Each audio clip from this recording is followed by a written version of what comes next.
Chers amis, bien le bonjour. Alors que les marchés ont l'air d'être bien partis pour continuer de baisser, voilà, le CAC 40 il est à l'équilibre, mais apparemment les marchés américains vont ouvrir dans le rouge et j'imagine que ça va continuer d'embarquer tout ce petit monde dans le rouge. Eh bien je vais continuer à appliquer la stratégie que je vous ai présentée ce week-end, à savoir faire agressivement des options pour pouvoir augmenter le cash que j'ai en portefeuille, pouvoir l'investir et profiter des soldes, parce que je trouve ça très frustrant de se retrouver dans cette situation où on sent qu'il y a plein d'opportunités sur le marché, mais on n'a pas de cash pour en profiter. Et vous le savez, moi je ne suis pas partisan de mettre en cash, ça ne m'amuse pas d'économiser de l'argent en me disant peut-être que les marchés vont s'effondrer et alors j'aurai un meilleur point d'entrée, etc. Ou alors je vais pas commencer à faire du swing du type je sors de telle entreprise en attendant que ça baisse pour rentrer dedans, etc. Je pense que c'est une grosse prise de tête, une grosse perte de temps et sur le long terme je pense que c'est une grosse perte de performance. Par contre, ce que je fais, c'est que je profite de la volatilité des marchés avec ma stratégie d'options. Et là, je viens de faire une nouvelle chose, c'est que j'ai vendu une option sur l'action Air Liquide. Et vous voyez que Air Liquide, je n'en ai pas 100 en portefeuille, j'en ai 20, mais j'ai employé la méthode du credit spread. Je vais vous réexpliquer de quoi il s'agit. Avant cela, je vous donne mon objectif pour les prochaines semaines, pour les prochains mois.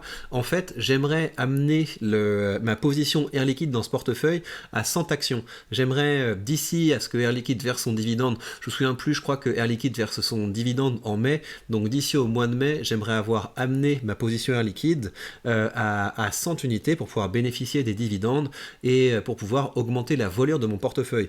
Vous le savez, là, ce que j'ai fait au cours des dernières semaines, c'est que l'argent que je générais grâce aux options et l'argent que je générais l'argent que j'obtenais avec les petits versements que je fais de temps en temps sur ce portefeuille, je l'investissais dans la partie ETF de mon portefeuille. Je pense que c'est toujours une très bonne idée d'avoir une partie ETF du portefeuille qui grandit, mais je pense que je ferai grandir la partie ETF de mon portefeuille plus agressivement quand je me rapprocherai d'un moment où je voudrais quelque chose de beaucoup plus passif.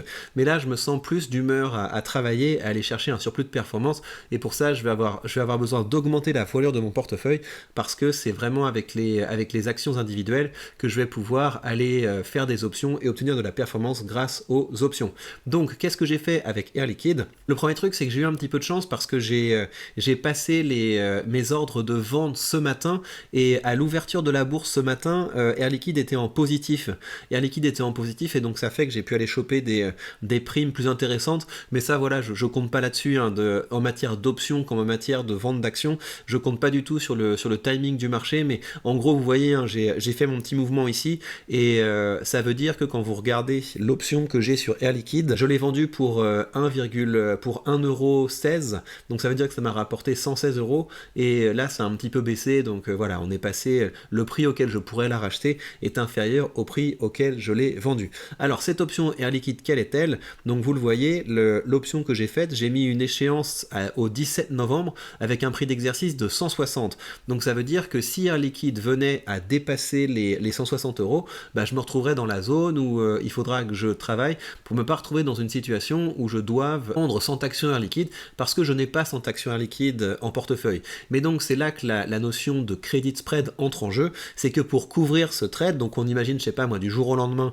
vous avez Linde qui décide de racheter Air Liquide pour 190 balles, et je me retrouve dans cette situation où je dois acheter 100 actions Air Liquide à 190 balles pour les revendre à 160 balles, et donc là je perdrais quand même pas mal d'argent, donc ce serait assez désagréable. Et donc pour me couvrir de cette opportunité, je capte ma perte maximale à 1000 euros, donc parce que j'ai acheté un call à 170 euros, donc ça veut dire que j'ai cette possibilité, quoi qu'il arrive, de racheter des actions Air Liquide à 170 euros d'ici à la date d'échéance. Évidemment, la perspective que j'ai, c'est que Air Liquide va continuer à faire du surplace, voire à descendre un petit peu. De toute façon, je pense que j'ai le temps de voir venir, et de toute façon, mon objectif, c'est pas du tout de me retrouver dans une situation où mon option serait exercée.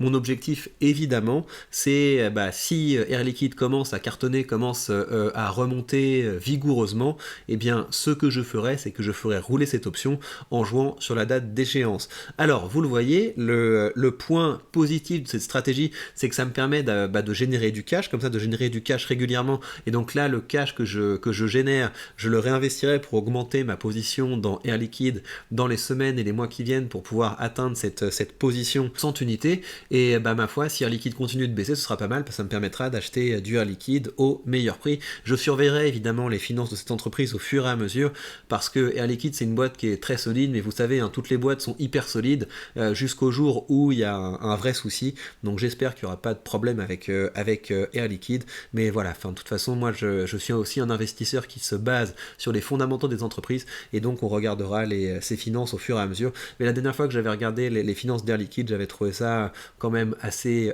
safe comme entreprise. Donc ça, c'est le point positif, c'est que faire des options, vendre des options, ça permet d'augmenter le cash qu'on a en portefeuille, et donc de hâter notre chemin vers la liberté financière. Le point négatif, c'est que vous voyez, je me retrouve avec pas mal d'options, avec différentes échéances à gérer, mais là on n'a rien sans rien, et je vous ai jamais dit sur cette chaîne que gagner de l'argent c'était facile.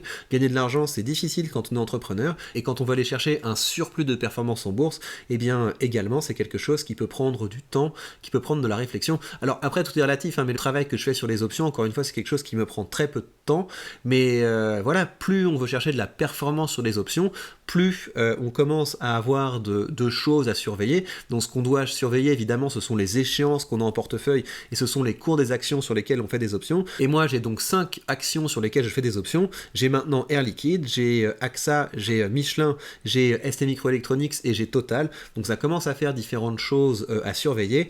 Là, je sais que sur la plupart des actions, vu comment les marchés ont baissé, je suis loin des prix auxquels mes options pourraient être exercées. Mais si les marchés venaient à se retourner de façon vigoureuse, eh bien ça voudrait dire que je devrais surveiller tout ça de beaucoup plus près. Mais encore une fois, moi, c'est quelque chose qui me plaît. Je trouve ça très agréable d'aller chercher ce surplus de performance avec les options. Et puis évidemment, encore une fois, l'aspect extrêmement positif, c'est ça. C'est qu'alors que j'étais dans une situation où j'avais une courbe qui était plutôt croissante avec les revenus en dividendes de mon portefeuille, et bien là, j'ai pu complètement exploser mes performances. Enfin, regardez, ce mois-ci, mes investissements, ça me rapporte près de 1400 euros. 1400 euros de mes investissements, près de 1200 euros qui viennent grâce aux options.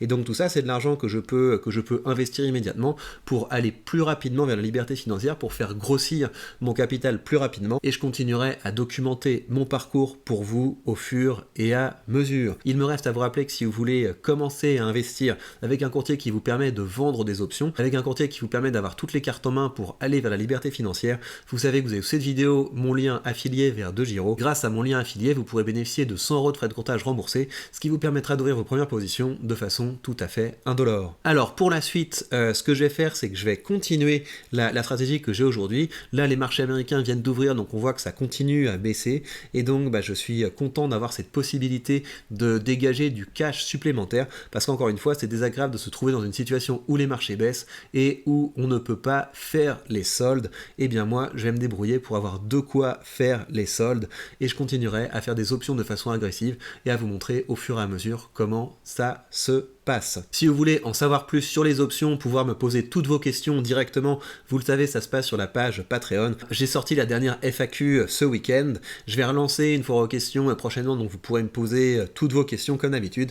Et vous savez également que sur la page Patreon, vous avez mes mini-guides qui vous permettent d'avoir de la connaissance pour développer vos compétences d'investisseur de façon condensée, concentrée. Mes mini-guides, c'est pas du blabla, c'est le condensé de mon expérience. Donc je partage des choses que j'ai testées, je vous les formule dans des termes simples, et je continuerai à vous publier régulièrement des mini-guides dès que je ferai de nouvelles découvertes pour approfondir vos compétences pour la sélection d'entreprises solides et pour aller chercher des stratégies peut-être plus agressives, notamment la vente d'options. Et bien voilà, chers amis, prenez bien soin de vous et on se retrouve très vite pour de prochaines news.